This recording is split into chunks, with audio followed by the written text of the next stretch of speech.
Hello, everyone, and welcome back to In the Paint, your weekly show covering all things high school basketball in Lorain County. I'm Marissa McNeese with the Chronicle Telegram, joined by my friend Rocco Nushi of WEOL, and of course, my partner in crime and lookalike, Kristen Bauer, behind the camera. Rocco, we have a ton of high school basketball to cover this week, and we have a little bit of an unconventional Team of the Week announcement later on in the show. We've had some huge upsets, some streaks that have come to an end this week. So let's get right to it. Speaking of those streaks, we're going to start on the girls' side. We had Elyria Catholic, certainly the best girls team in Lorain County, arguably one of the best in Northeast Ohio, saw their 31-game winning streak come to an end this week at the hands of Normandy, a fellow 10-win team this season. EC girls struggled to shoot the ball a little bit in that game, and finally, a streak that we haven't seen since the Avon Lake team of the 90s. We see that streak come to an end.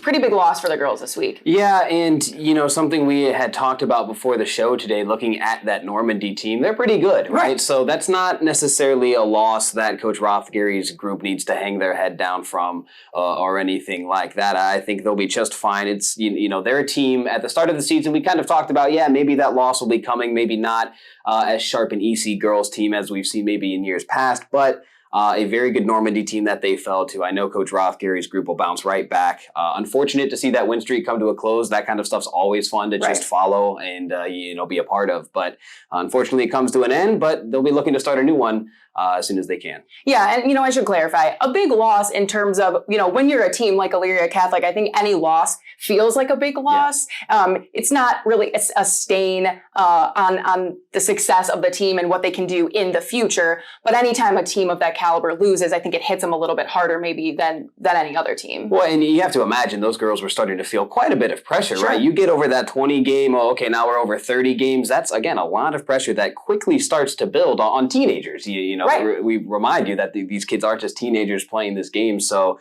it's a lot of pressure when you talk about a win streak like that. Again, sad to see it come to an end, but they'll be looking to start anew. And I think, too, a loss can tell you so much more than a win. You keep winning and you start to forget these things that maybe you need to work on and improve. You can only be perfect for so long. So I think, especially with a team that plays at such a high level, they can take this loss and really build on that as they go forward. Let's move on now. A lot of action in the Lorain County League on the girls' side. Two undefeated teams sit atop the conference. We have Columbia and Firelands. Columbia in first at 8-0, but Firelands in second, just with one fewer game played. They're 7-0. Two teams that will meet later on next week. Yeah, that's one of the, hidden benefits, I guess you could say, for this COVID-infused season is that we see these back-to-back matchups. And, this has been a fun contest with the boys' side of things, too. And we'll touch on that a little later in the show. But again, on the girls' side, two unbeatens.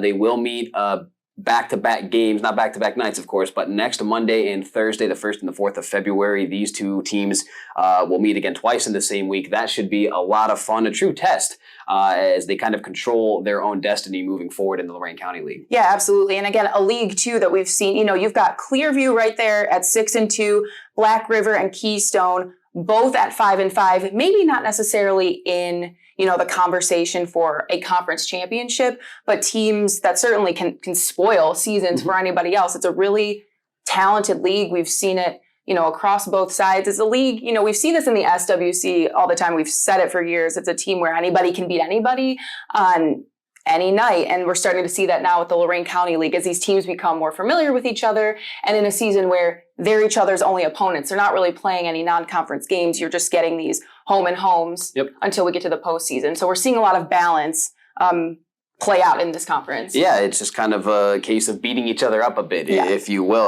Like you mentioned it, Black River, Keystone, both sitting there at 5-5. That's kind of the picture-perfect example of that, right? They haven't really been able to piece together consecutive wins on a consistent basis, but they haven't dealt with a whole lot of losing streaks in that regard either. It's just been kind of, hey, win one night, lose the next. It's just a very balanced conference, and it's been a lot of fun. Yeah.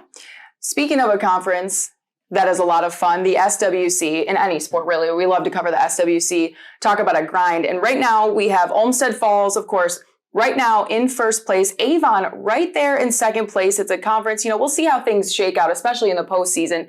Anything can happen as those teams face each other again. come playoffs. But Amherst picking up a big win this week over North Olmsted, a team that struggled in this, 2020, 2021 season, but a big win over North Olmsted this week for the Comets. Yeah, no doubt about it. It's been a tough year for the Lady Comets, and that's kind of one of the tougher things in dealing with COVID, a young team trying to develop, trying to rebuild in a sense. It's just tough to really build momentum when your season is so choppy because of COVID. And so to see them get that first win, that was nice to see. Absolutely.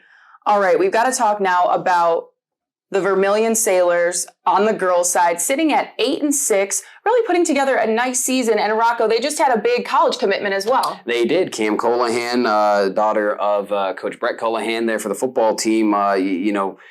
We know her story by now, and she tweeted out either earlier this morning or late last night. I can't remember off the top of my head, but she will be playing her collegiate career at Wittenberg University. I know I have a couple of friends that went and ran track down there, a couple of football friends that, again, went through Wittenberg. So great program, great university there. So very excited to hear that for Cam Cole. Yes, that's really exciting news, not just for Cam, but the entire Vermilion athletics program, the girls basketball team. Yeah. So, congratulations to Cam on your college commitment. Let's move on now, Rocco. We've got a lot to talk about on the boys' side as well. So we're going to head back to the Lorain County League on the boys' side, where I think every week we have more and more storylines and more exciting games to recap.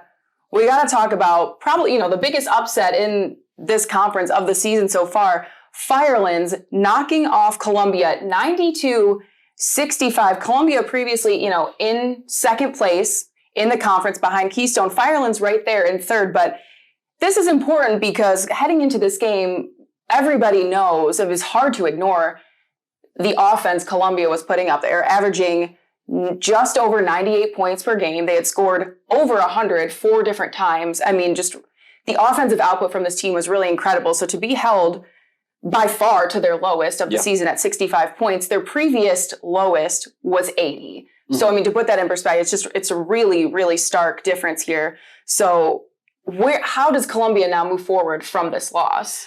There's some figuring out to do for the Raiders, no doubt about it. So I was the color commentator for last night's game with Firelands and Columbia over there. Firelands with Rob Polinsky. It was a great game, a shocking result, as you mentioned there with the upset. And the game plan was clear on the Firelands side of things, right? It was slow things down. Columbia, they love to shoot that 3-point shot. I think they shot 40 of them by the time last night's ball game was over. Under 30% though for the evening. So for Columbia, it might just be a simple fact of needing to find better shots, finding easier shots, not having to rely on fantastic perimeter shooting night in and night out, because Marissa, you will get those nights like they got last night where you're not shooting the basketball very well from the outside, and that's just how it goes sometimes. So you have to be able to find a way to get interior baskets, make things a little easier on yourself. You don't have to make that your new, main focus offensively, but you got to be able to switch things up. I thought Firelands did a great job of really containing Columbia last night. A very well-earned win for them. We'll see how Columbia responds. Yeah, exactly. And you mentioned getting those shots.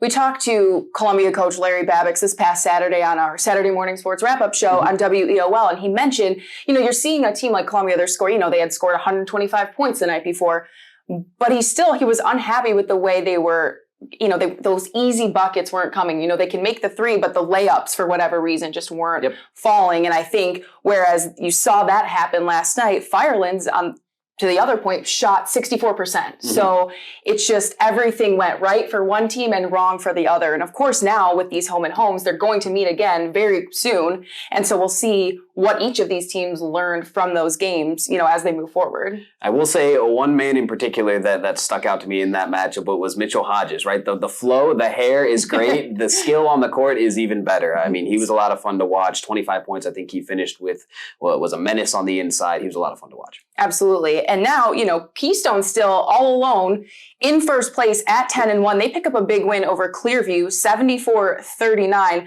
A team that has been, sort of quietly in first place. Columbia has gotten all the headlines and all the pub just from the amount of points they've been scoring. It's been pretty astounding to see, I think, for any high school team. But Keystone's been up at first place this whole time. They're 10-1, a big win over Clearview, and now will face Columbia as we head toward the end of the season. And it's going to be interesting to see if they can maintain this pace as it goes on. Yeah, Keystone, it's interesting with them. Yeah, you're right. They really haven't been getting a whole lot of the publicity, mostly because Columbia's been putting up an insane amount of points pretty much each and every game. But now that Columbia's kind of come back to earth a little bit, we'll see if that attention sort of shifts over to the Keystone Wildcats, again in sole possession, first place in the Lorain County League right now. Wildcats playing some good basketball. Absolutely. Again, all in that conference too, you have Oberlin at 5-4, Clearview at 5-6. Some teams, again, as with the girls' side, not quite in that conversation maybe for a conference championship, but teams that can win on any given night and make it interesting as this plays out towards the end of the season. Yeah, and that only helps serves the conference as a whole, right? If you're Keystone at the top at 10-1, you don't necessarily want to be playing any bad basketball teams at this point of the season. You're trying to perfect yourself,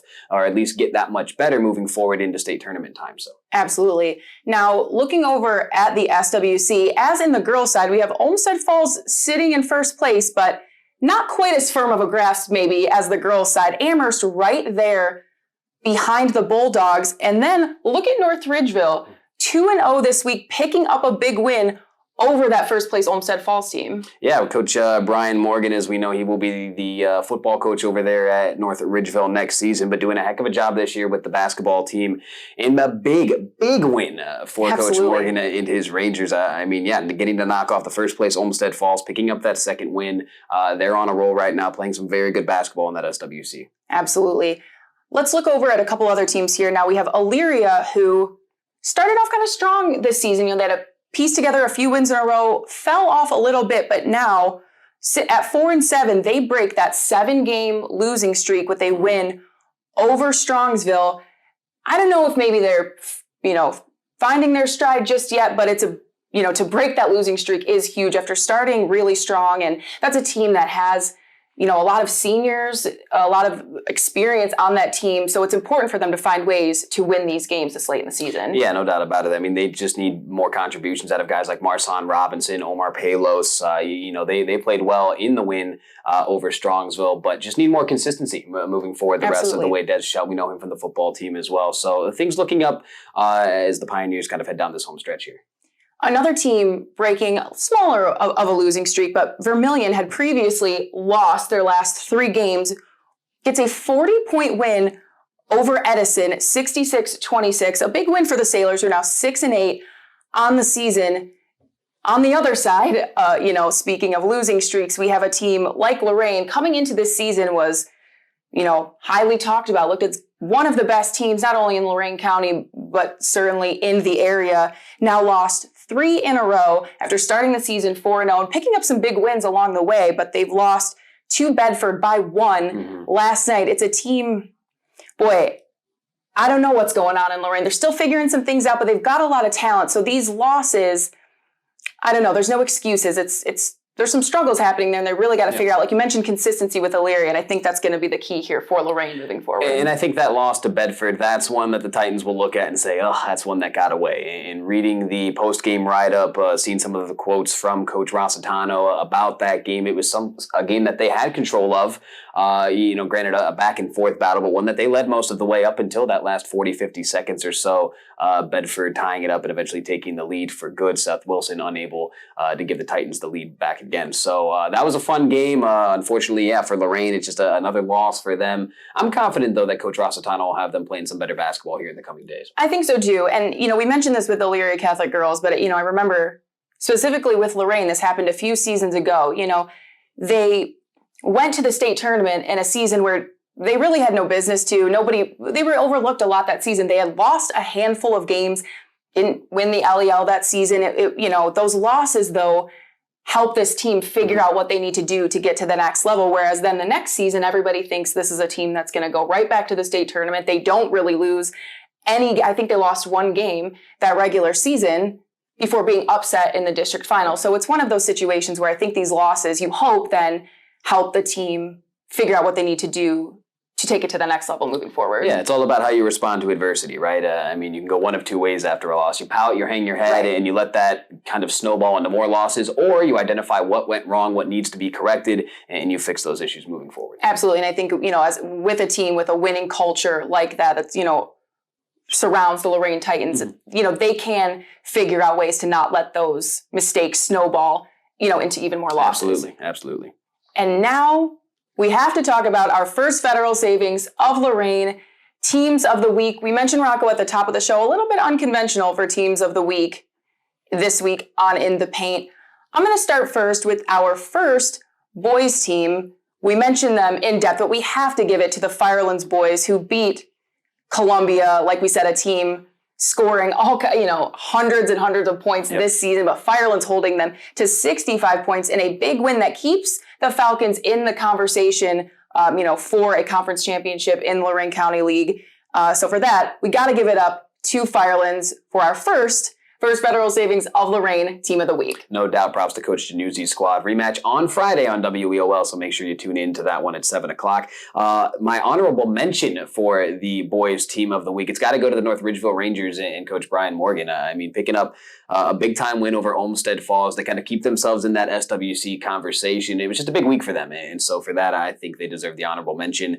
For our girls team of the week, I will give that one to the Keystone Lady Wildcats. They pick up 2 big wins over Oberlin this week by big margins both times around. So I've seen that team once this year. They are very well coached. I think, with the youth that they have on that team, they'll be good. Or they're already good now, but a lot better, I think, in another year or two. So team of the week on the girls' side goes to the Keystone Lady Wildcats. Yeah, and, Rocco, normally we don't do honorable mentions here on In the Paint, but we could not let this week go by without mentioning, North Ridgeville on the boys' side and that big win, especially over a really good Olmsted Falls team. So like we said, a little bit unconventional, but those are our first federal savings of Lorain teams of the week. We covered it all this week, Rocco. A lot of high school basketball to talk about this week, as there is every week. I'm sure, these conference races are tightening up as we get closer and closer to the postseason. We'll keep bringing it all, keep reading the Chronicle Telegram, keep listening to Rocco on WEOL. You can listen to me Saturdays for the Saturday morning sports wrap-up show. I'll be with Rocco once again this Saturday, so make sure you tune in. We'll have all your coverage from Friday night. But until then, we'll see you next week for In the Paint.